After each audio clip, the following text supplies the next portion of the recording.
barrio se moviliza. Este es tu podcast pinolero favorito sobre temas de interés popular. Y cafecito caliente, por supuesto. Buenas, estimada familia pulpera. Gracias por hincarle al play, quedarte hasta el final y enviarnos tus comentarios sobre este y otros temas. Ya el Primoncada te saluda por acá, lanzándote siempre buenas ondas sonoras. Cambia, todo cambia, resuena la verdad casi absoluta de una de las icónicas canciones de la legendaria cantautora argentina Mercedes Sosa, también conocida como La Negra. Se puede decir que es natural que las cosas cambien, pero la humanidad nos seguimos resistiendo a las transformaciones y no aceptamos lo que en el fondo sabemos que es inevitable eventualmente. Y también se plantea el dilema de que si la resistencia es natural o es más bien cultural. No creo que de aquí salga una respuesta a eso, pero vamos a desmenuzar este asunto y quizás encontremos algunos destellos que nos ayuden a entender este fenómeno.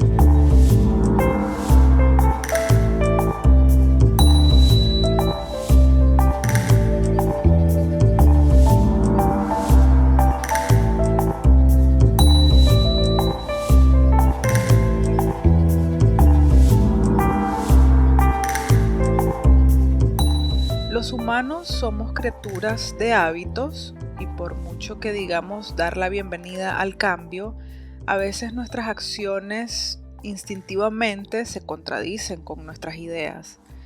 El tema de la resistencia al cambio ha sido hasta cierto punto bastante estudiado.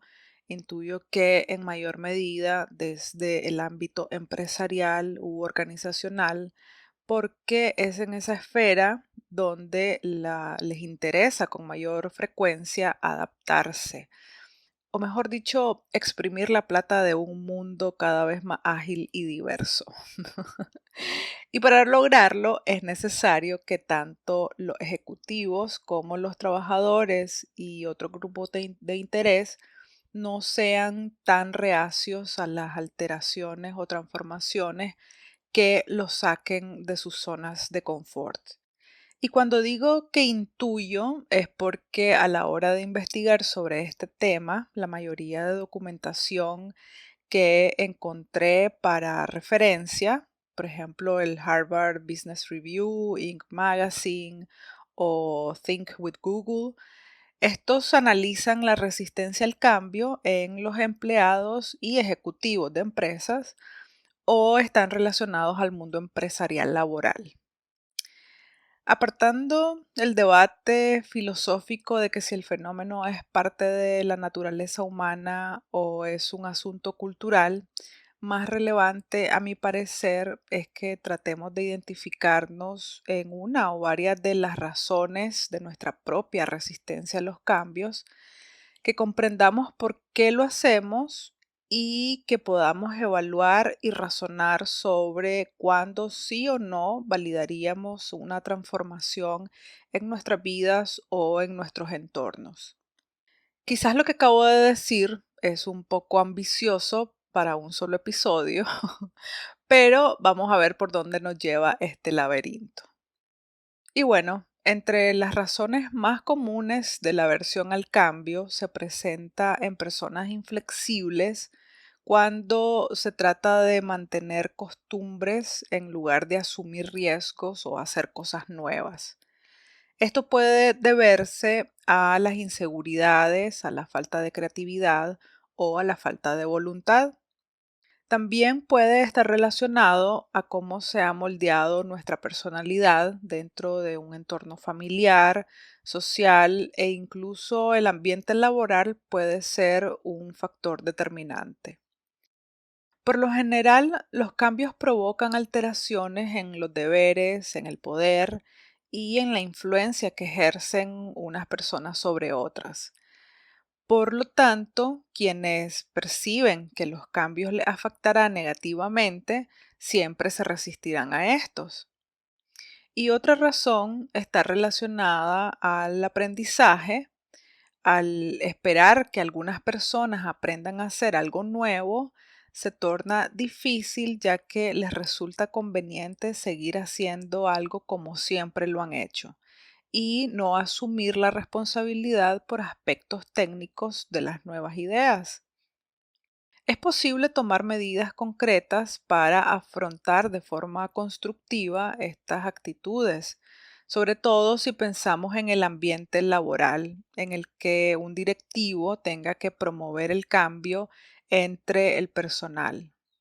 Por ejemplo, discutir tanto sobre la resistencia como la receptividad de los cambios en las reuniones de personal y grupos operativos, dirigir la atención a lo relacionado con los horarios, los detalles técnicos, las asignaciones de trabajo, entre otros aspectos, de una manera informativa y participativa en lugar de impositiva. Esto está basado en un experimento con 4 grupos de trabajos operativos. El primero, bajo un método no participativo, a sus integrantes se les indicó que era necesario hacer un cambio menor en sus procedimientos de trabajo. Se les explicó con detalle qué tendrían que cambiar y las razones para este cambio. Otro grupo de operadores supo del cambio mediante un método denominado participación a través de la representación. Por alguna razón, en el artículo no se describe mucho al respecto y se limitan a decir que este método fue una variación del enfoque utilizado con los grupos 3 y 4, que a continuación voy a explicar, pero que la variante resultó ser de poca importancia. Luego, los grupos 3 y 4 se basaron en un método de participación total. Se les demostró dramáticamente, y así lo expresa el artículo, no sé cuánto drama se le pueda inyectar a eso, pero bueno. Entonces se les demostró de que había una necesidad de reducir los costos. Hubo un acuerdo general de que era posible realizar algunos ahorros y los grupos discutieron cómo se podrían mejorar los métodos de trabajo existentes y eliminar las operaciones innecesarias. Se acordaron nuevos métodos, los operadores fueron capacitados para esta novedad y fueron supervisados con el fin de establecer una nueva tarifa por pieza en el trabajo. En fin, el capitalismo. Los resultados mostraron una notable diferencia entre el grupo 1 bajo método no participativo y en los grupos 3 y 4 bajo el método de participación total. En el primero, la producción cayó inmediatamente, aproximadamente 2/3 de la tasa de producción anterior, y esto se mantuvo así por un periodo de 30 días después de introducido el cambio. La resistencia se produjo así inmediatamente después de que ocurriera el cambio.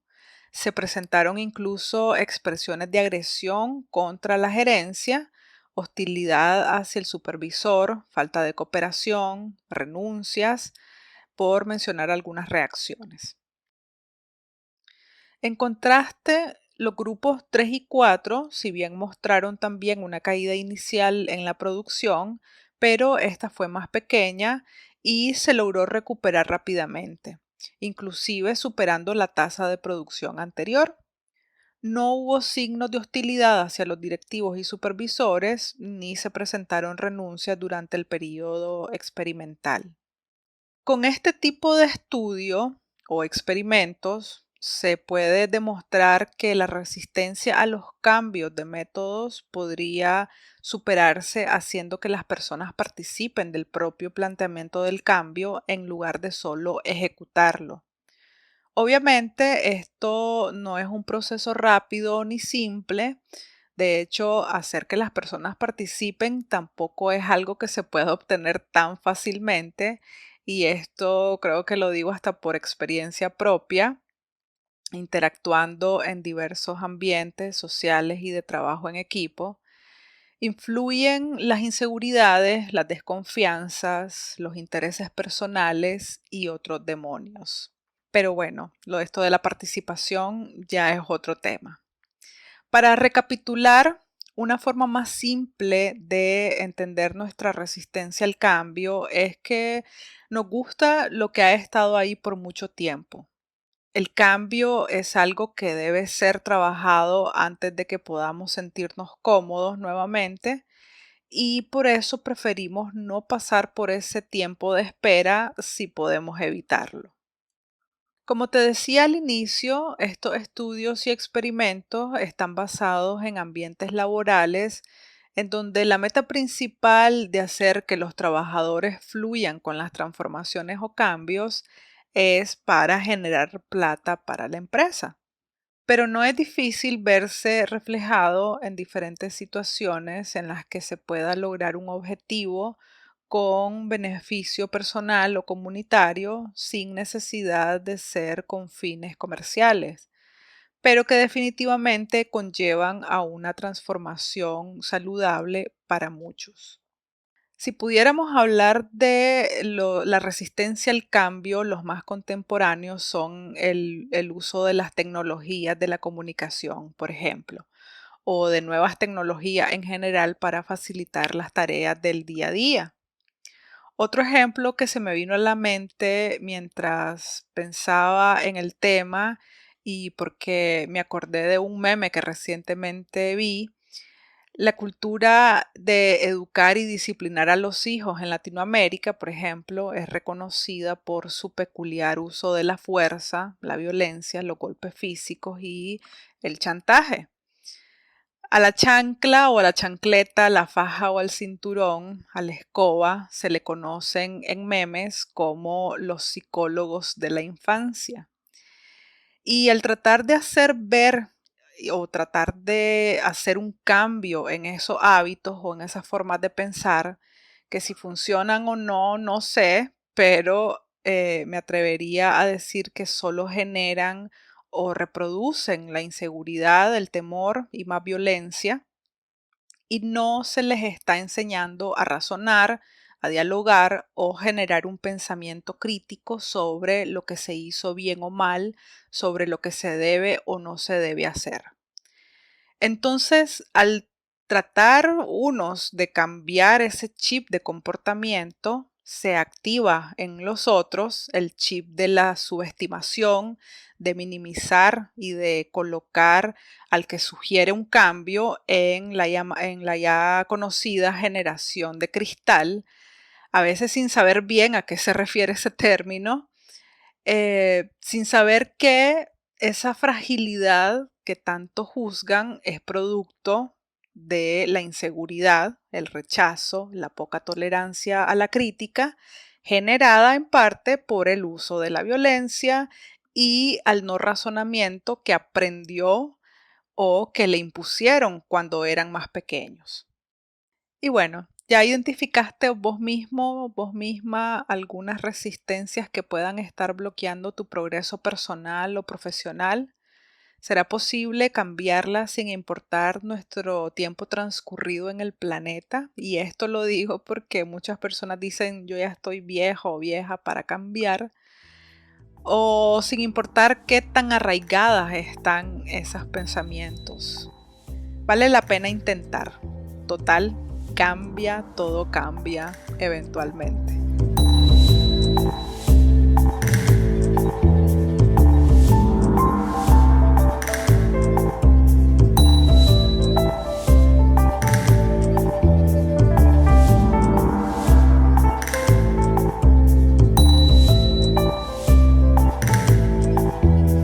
Por eso en Pulpería nos gusta estar experimentando, creando, diseñando, reinventando el agua helada. Lo que no podemos cambiar es el hecho de recordarte que nos sigas, reacciones, compartas y comentes todo lo que se te ocurra sobre este y otros temas que preparamos para tu deleite sonoro.